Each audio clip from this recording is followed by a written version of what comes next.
Nos volvemos a saludar por este medio, deseando que todos estén gozando de salud, sobre todo en este tiempo de alto riesgo con la pandemia. Estamos celebrando ya el tercer domingo del Adviento, un domingo extraordinario, diría yo, porque está dedicado específicamente a la Santísima Virgen María, que habiendo sido concebida sin el pecado original, el Señor la preparó para ser mamá, para ser la madre del mismo Dios hecho hombre, en la segunda persona de la Santísima Trinidad, y que es obra del Espíritu Santo. Pero es la manifestación más grande del amor del Padre, que manifiesta su misericordia a través de su Hijo para darnos la salvación.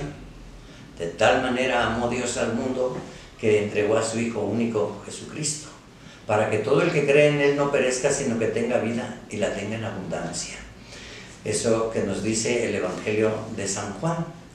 Pues, queridos hermanos, dedicado a la Santísima Virgen María por el misterio de la encarnación en sus purísimas entrañas y también por su maternidad, ¿verdad? Dio a luz al Salvador del mundo y colaboró con Él en toda la obra de la redención hasta el pie de la cruz, y todavía en su soledad una espada de dolor le atravesaría el alma, y ella, como buena madre, recibe a todo pecador que busca la salvación, o como lo han de anunciar los ángeles, para los hombres de buena voluntad, quiere decir los que lo buscan de corazón, decimos nosotros en México, ¿verdad? Los que vienen de corazón buscando al Señor, y no nada más, ¿verdad?, en un sentimentalismo fervoroso, sino conscientes de la alianza que el Señor viene a hacer con su pueblo. En eso, queridos hermanos, este tercer domingo dedicado a la Santísima Virgen María, también contemplamos a la Virgen María como el ícono que representa a toda la Iglesia, Podemos decir que es un domingo en el que debe estar presente toda la Iglesia y todo el pueblo de Dios y todas las gentes, aún el mundo entero, los no creyentes podríamos decir, ¿verdad? O como dijeron en la antigüedad, el mundo de los paganos. Porque aquellos que viven en el sufrimiento de todos los días en el mundo deben de recibir este mensaje de fe, de esperanza, ¿verdad? Y de salvación, de salvación. Esto es lo más importante que debemos de tener en cuenta. Pues la Santísima Virgen María, como Madre de nuestro Señor Jesucristo, concebida sin el pecado, ícono de toda la Iglesia y que nos representa a todos nosotros también.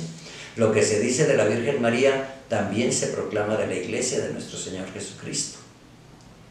Bueno, pues en este domingo tercero, la Iglesia nos presenta una vez más del libro del profeta Isaías, ya un profeta ya maduro, le llamamos el tercer Isaías, ¿verdad? Ya cuando Isaías era mayor y había reflexionado todas estas cosas y movido por el Espíritu, ¿verdad?, escribe lo que escuchamos en este domingo, ya del capítulo 61, y nos anuncia la llegada del Salvador con notas muy relevantes, muy concretas, muy específicas, como para que nadie se pierda y diga dónde está el Mesías o quién es el Mesías. No, lo vamos a identificar perfectamente bien, porque viene ungido por el Espíritu. Ungido, se dijo Mesías, el ungido de Dios, el que viene como Rey, como Salvador, como médico, como medicina, el que viene como libertador de todo aquel que vive en la esclavitud del pecado o incluso en las garras del demonio. Y este preámbulo es así como un anuncio gozoso, El que escucha esto, alégrese, alégrese profundamente, porque el Señor ya está a la puerta. Y empieza diciendo el profeta Isaías: el Espíritu del Señor está sobre mí, porque me ha ungido. Este mismo texto lo escuchamos cuando nuestro Señor Jesucristo estuvo en la sinagoga y dio principio a toda la tarea de la salvación, ¿verdad? Jesucristo fue invitado para abrir el rollo del profeta Isaías, y nuestro Señor Jesucristo, después de leer este texto, dice, fue y se sentó. Todos los ojos de los presentes estaban puestos en Él, esperando que dijera una palabra acerca del texto. Y lo único que dijo nuestro Señor Jesucristo: hoy mismo se ha cumplido lo que fue anunciado por el profeta Isaías, refiriéndose a Él. En Él se cumple todo lo anunciado por los profetas y todo lo marcado por las leyes, ¿verdad? En Jesucristo se sintetiza en su persona la ley y los profetas, como lo podremos ver más adelante en la transfiguración, cuando estaba el profeta Elías y Moisés, uno a su derecha, otro a su izquierda, Jesucristo en medio, en la transfiguración, en el monte Tabor. Y ahí nos expresa una vez más que en Jesucristo se han cumplido todas las profecías y todo lo anunciado en las leyes. En Él está la ley, no las leyes de códigos, no solamente los 10 mandamientos, también todo lo que nos anunció en las bienaventuranzas como tareas específicas, sino que la ley del amor, que es la ley más extraordinaria que podamos seguir, la ley del amor, donde todos debemos aprender a amar, a servir, a procurar el reino de Dios, a buscar la salvación de todo pecador, empezando tal vez por aquellos que nos hacen el mal, por aquellos que nos calumnian, nos critican, nos desprecian, nos abandonan, son infieles, diría yo, ¿verdad? Los amigos que traicionan, etcétera, toda clase de traición. Bueno, aprende a vivir la ley del amor, amando, perdonando y pidiendo por la salvación de los que te han hecho daño y por todos los pecadores en el mundo. Como dijeran, ¿verdad?, la Santísima Virgen María a los niños en Fátima: recen el rosario por los pobres pecadores, ¿verdad? El sentimiento del corazón de la Virgen María por los pobres pecadores, la conversión de los pobres pecadores. Y la Virgen Santísima dice: muchas almas pueden ir precipitadas al infierno, hay que rezar, ¿no? La Virgen María les pidió el Santo Rosario, no lo olvidemos, que es como la escuela de la Virgen María, donde meditamos en cada uno de los misterios toda la obra de la salvación.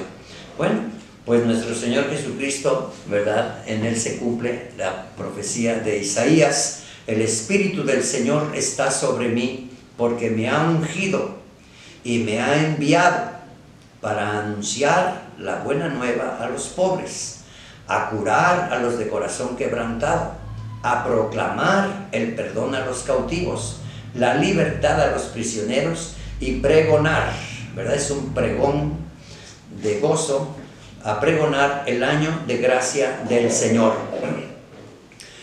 En el profeta Isaías encontramos también lo que hoy incluso repetimos en el Salmo responsorial, que no es otra cosa sino el Magnificat, ¿verdad? Decimos la Magnífica desde el pueblo, así muy sencillamente, ¿verdad? Que es el cántico de Isaías en la boca de la Santísima Virgen María.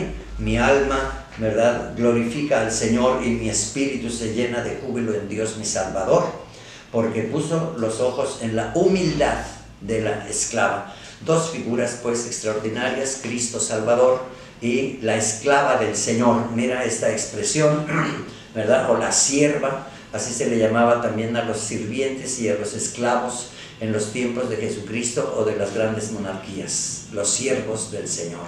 En este tercer domingo del Adviento surge también una vez más la figura de Juan el Bautista. Todo el Adviento está siempre presente la figura de Juan el Bautista, y este tercer domingo no es la excepción, al contrario, lo enfatiza todavía mucho más como aquel que vino a preparar los caminos del Señor. En la lectura del Santo Evangelio, ¿verdad?, nos vuelve a repetir lo que ya escuchamos en los domingos anteriores. Hubo un hombre enviado por Dios que se llamaba Juan. Este vino como testigo para dar testimonio de la luz, para que todos creyeran por medio de él. Él no era la luz, sino testigo de la luz.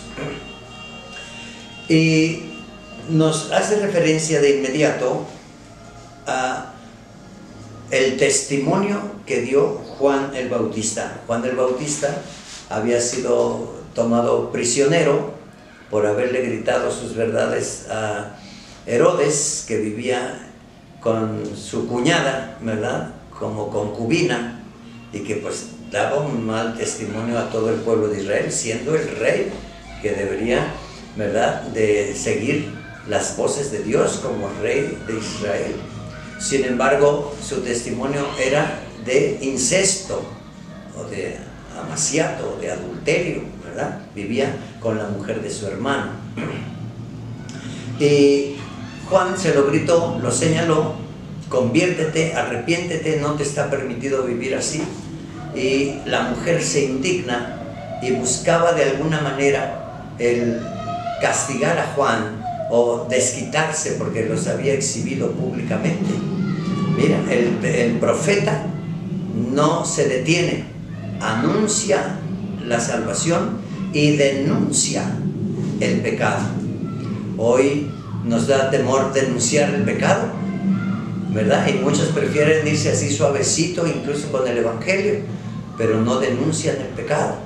O queremos así como sobrellevar situaciones, ¿verdad?, temporizando, decimos, con el mundo. Y no, el evangelio no puede ser a dos aguas. Hay que denunciar el pecado. A Juan el Bautista pues le costó la cabeza. Ya sabemos que Herodes lo mandó decapitar. Pero cuando estaba preso, dice aquí, cuando los judíos enviaron de Jerusalén a unos sacerdotes y levitas para preguntarle a Juan: ¿quién eres tú? La figura de Juan había sido tan extraordinaria mientras anduvo, ¿verdad?, predicando y buscando la conversión y la preparación de los corazones de Israel, ¿verdad? Pues todo el mundo lo tenía como si fuera el gran profeta, o si en él se había, los que creían en la reencarnación decían: es que está en ti el profeta Elías, eres tú Elías, ¿verdad?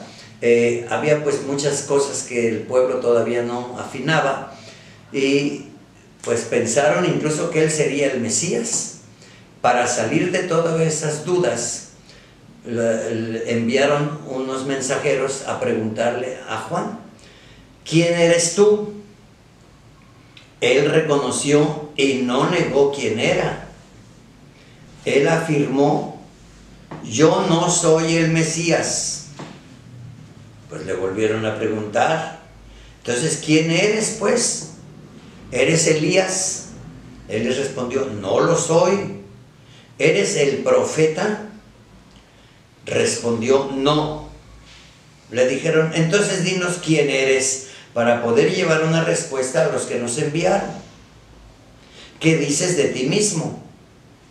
Juan les contestó: yo soy la voz que grita en el desierto, enderecen el camino del Señor, como lo anunció el profeta Isaías. Vuelve a hacer referencia a los textos del profeta Isaías, porque ya Isaías había anunciado que surgiría un hombre antes de Cristo que le iría preparando los caminos. Aquí es muy importante, la voz no es el contenido es la palabra. La voz es el vehículo, el medio, pero al mismo tiempo es lo que debe de resonar hasta el corazón para que nos preparemos a recibir al que viene detrás de Juan. Ya Juan lo habrá de declarar: el que viene detrás de mí es mucho mayor que yo. Fíjense, si el pueblo decía que Juan era grandísimo en su figura, no, pues digo Juan: no, yo no soy ni siquiera digno de desatarle la correa de sus sandalias. Él es mucho más grande que yo y ustedes no lo conocen, pero viene detrás de mí. Yo solamente soy la voz que grita en el desierto. Queridos hermanos, efectivamente Juan estaba en el desierto, después de Betania, al otro lado del Jordán. Y ahí, ¿verdad?, él anunciaba pues con gran fuerza la conversión para el perdón de los pecados, e incluso como un signo externo de lo que debía haber en el interno, los bañaba en el río Jordán.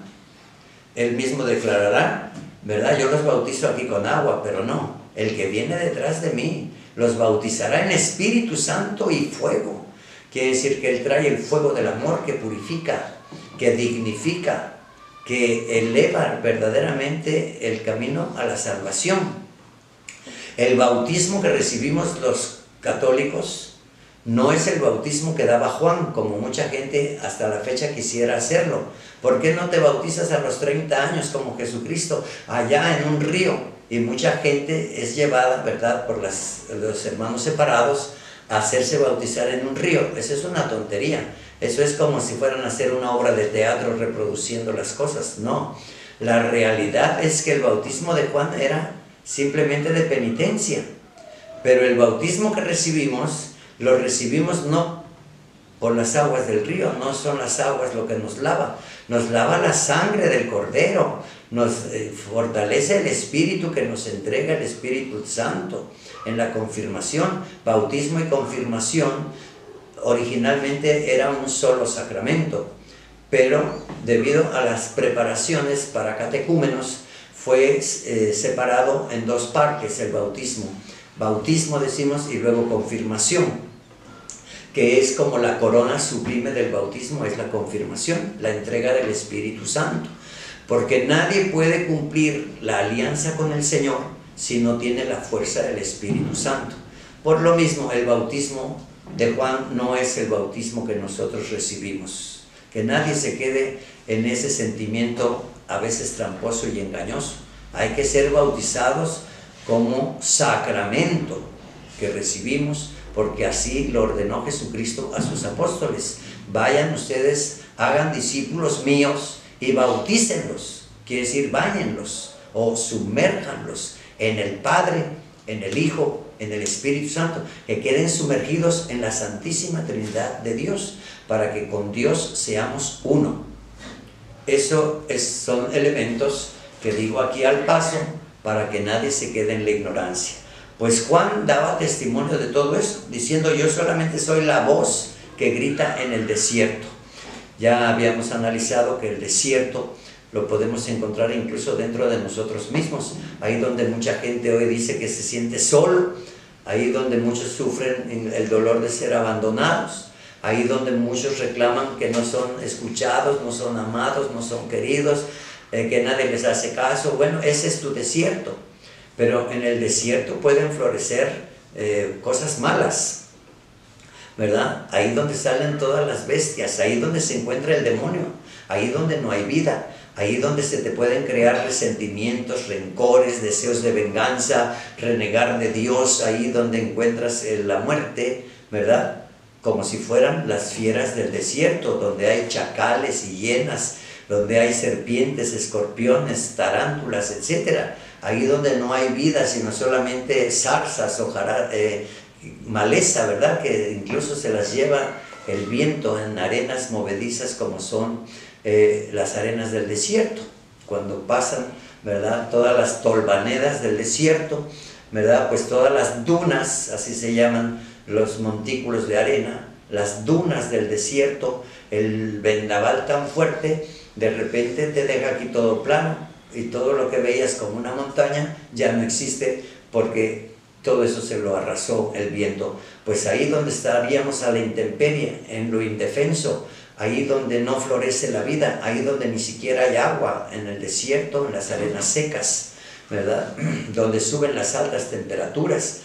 Bueno, pues todo eso quiere decir, esta expresión tan breve, quiere decir, es la voz que clama ahí, en el desierto de nuestras almas, ahí donde nos encontramos como una realidad mala.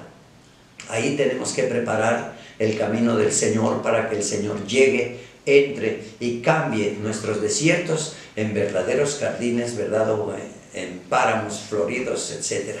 Pues eso es lo que nos está diciendo este testimonio de Juan el Bautista. Incluso nos está diciendo: enderecen el camino del Señor, tal como lo anunció el profeta Isaías. Bien, los enviados que pertenecían a la secta de los fariseos, los legalistas, le preguntaron: entonces, ¿por qué bautizas si no eres el Mesías, ni Elías, ni el profeta? Eso era así como hacer una observación: estás ocupando un lugar que no te toca, estás infringiendo las leyes. Esto también nos va a hacer referencia de cómo en Cristo sí se cumplen las leyes y lo anunciado por los profetas. Pero Juan les respondió: yo bautizo con agua, pero en medio de ustedes hay uno al que ustedes no conocen, a alguien que viene detrás de mí, a quien yo no soy digno de desatarle la correa de sus sandalias. Bueno, pues este texto lo conocemos muy bien, ¿verdad? Con mucha frecuencia se repite en las lecturas de la iglesia y lo debemos de tener muy presente. Juan no es el Mesías, su bautismo no es el bautismo que recibimos, nosotros recibiremos el bautismo que nos da Jesús, ¿verdad? Desde la cruz, como un baño de su sangre preciosa, por sus santas llagas somos curados, por su sangre preciosa somos comprados y rescatados de la esclavitud. Así, ¿verdad? Bueno, pues toda esta tarea la debemos de llevar ya a estas últimas horas, diría yo, del Adviento, para meditarlas, para hacerlas florecer en nosotros, para tomar en serio las cosas divinas. Mucha gente se prepara para el futuro inmediato, ¿no? Para un futuro meramente aquí en la tierra. A ver, que estudien los niños, que se preparen, que no se queden así, que se cultiven. Todo eso es muy bueno, por supuesto que sí, ¿verdad? Y debemos de hacerlo y no enterrar nuestros talentos en la flojera y en el desperdicio del tiempo y de la vida. Pero lo que debemos de pensar más es en el futuro eterno, que es el que siempre se nos escapa, el futuro eterno. En todas estas tareas, queridos hermanos, siempre estará presente la Santísima Virgen María, a quien hoy el Adviento dedica esta dominica, ¿verdad? O toda esta semana, después de haber sido proclamada, ¿verdad?, concebida sin el pecado original, destinada a ser madre, la maternidad de la Virgen María, el misterio de la encarnación. Todo esto que ya hemos repetido en algún otro momento, pues lo confirmo que no se nos debe de pasar. Y al mismo tiempo, con la Santísima Virgen María, preparemos este mundo, esta sociedad tan dañada, peor que un desierto. Hoy nos quejamos de la pandemia y del coronavirus, pero queridos hermanos, peor que el coronavirus y que todo virus es el pecado, es estar lejos de Dios, es no vivir la conversión, no arrepentirnos de nuestros pecados que han ofendido tanto a nuestro Señor. A Él es a quien menos le pedimos perdón, le decimos perdóname, porque ofendí fulano, sultano, hice esto, me emborraché, qué sé yo. Pero no le pedimos perdón a Él, a quien hemos ofendido. Queridos hermanos, pues Él es exactamente, ¿verdad?, como lo acabamos de escuchar, el ungido del Señor. Él es el que trae el ungüento, la medicina y el perfume para quitar la corrupción del pecado y de la muerte. Es el enviado del Padre, es el que anuncia la buena nueva a los pobres. Se le llama pobres a aquellos que reconocen su pequeñez y que esperan la grandeza de Dios. Reconoce tu pequeñez con humildad y déjate llenar de la grandeza de Dios que viene para poner su reino en medio de nosotros. Es el que viene a proclamar el perdón a los cautivos, es decir, que todos los que están en las prisiones, no solamente las cárceles físicas, ¿verdad?, que tenemos en los pueblos, no. El que está prisionero incluso por las causas de su propio pecado, ahí donde no queremos soltar el pecado, nos sentimos amantes del pecado, a veces amamos el pecado y no queremos soltar nuestra vida de pecado. Pues piénsalo bien, hermano, piénsalo bien para que salgas de ese estadio que no te lleva más que a la muerte o en un futuro a la condenación, ¿verdad? El Señor viene a proclamar el perdón que necesitamos y a darle la libertad a los prisioneros. Eres prisionero de tu odio, de tu rencor, de tu envidia, de tu soberbia, de tu gula, de tu lujuria, de tu avaricia, de la codicia, de la brujería, de tantas porquerías, del crimen, de la droga, de la muerte. Anda, Él viene a darte la libertad, no viene a condenarte, viene a salvarte y viene buscando al pecador que con buena voluntad se acerca para buscar la salvación y a pregonar el año de gracia del Señor. Este es el año de gracia, donde quedarán indultados todos aquellos que viven en el pecado y condenados a la muerte. Queridos hermanos, quiero decirles no solamente que en este domingo volteamos a ver a la Santísima Virgen María, ¿verdad? Estamos todavía celebrando a la Santísima Virgen Nuestra Señora de Guadalupe, haciendo nuestra consagración. Cada quien haga ese acto de consagración. Me consagro a tu corazón inmaculado, Virgen María. Te consagro mi matrimonio, te consagro a mis hijos, te consagro mi pueblo, mi vecindario, nuestro México, para que la Virgen Santísima, como en 1531, ¿verdad?, quite todos esos sacrificios humanos que hoy vemos en una forma tan horrenda, desde el aborto hasta los crímenes que se suceden en los pueblos por medio del crimen organizado. Toda clase de muerte, toda distracción, toda consagración aquí en nuestros pueblos, ¿verdad? Bueno, pues había desde antes de la conquista, pues sacrificios humanos, idolatrías, ídolos. Luego, pues tenemos toda la cultura que vino también del África, ¿no? Afroantillanos, decimos, que llegaron a nuestras tierras con todo lo que es el vudú, la santería, las macumbas y tantas cosas malas, de hechizos, de brujería, de todas esas cosas amarres, ¿no? Queridos hermanos, todo eso hay que quitarlo, desprendernos de todo eso si es que alguien lo practica, del espiritismo, que es otra rama también, ¿verdad?, muy terrible, donde se invoca el alma de los muertos o donde se invocan los espíritus que con todas mentiras te dicen que van a ser tus protectores y quién sabe qué. Lo único que se hace con todo eso es invocar a los demonios. También en este año, no solamente en este domingo, el Papa Francisco, desde el día 8, el martes pasado, abrió un año de gracia, fíjate, dedicado al Señor San José, el guardián de la casa, el guardián de la Virgen pura, el hombre que fue elegido y revestido con el poder, la autoridad y la paternidad de Dios para que fuera un verdadero padre para su Hijo Jesucristo, que Él mismo le ponga el nombre. Eso quiere decir, te concedo a ti la paternidad sobre mi Hijo Jesucristo. Y por lo mismo, ¿verdad?, es el hombre casto que supo respetar a la Virgen pura. Es el guardián de nuestro Señor Jesucristo y Padre nutricio, quiere decir el que lo asiste, el que lo ayuda, el que lo ayudó a crecer, el que lo fue a formar como criatura humana. Es verdadero hombre, recordemos eso, y verdadero Dios. El año dedicado a San José, a quien se le reconoce como terror de los infiernos y de los demonios, ¿verdad? Casto, castísimo, obedientísimo a la voluntad del Padre, amantísimo de la voluntad de Dios, obrero perfecto, trabajador, ¿verdad?, que consagró su vida en el silencio de Dios. En toda la Sagrada Escritura y en el Nuevo Testamento no se conoce que San José haya dicho alguna palabra, y si en algo pudo haber preguntado, ¿verdad?, pues ni en sueños. El ángel del Señor, dice, se le hizo presente en sueños para que recibiera a la Santísima Virgen María, y él, lleno de amor, fue a recibir a la Santísima Madre, sabiendo que ya venía encinta.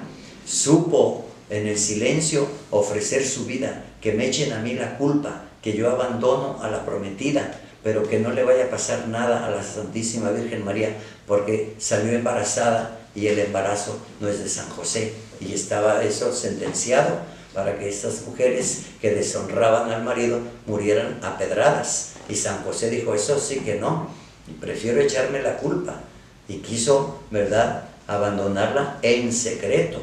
Mira todo lo que dice el Evangelio de San Lucas, ¿verdad? Pues esa es la figura de San José. Vamos a invocar a San José, ¿verdad?, para que sea el guardián de nuestras casas, de nuestros matrimonios, y como un verdadero padre para todos nuestros hijos y nuestro pueblo y la iglesia entera. Hagan oración por el Papa Francisco, ¿verdad?, y por su iglesia. Alabado sea Jesucristo. En el nombre del Padre, del Hijo y del Espíritu Santo. Amén.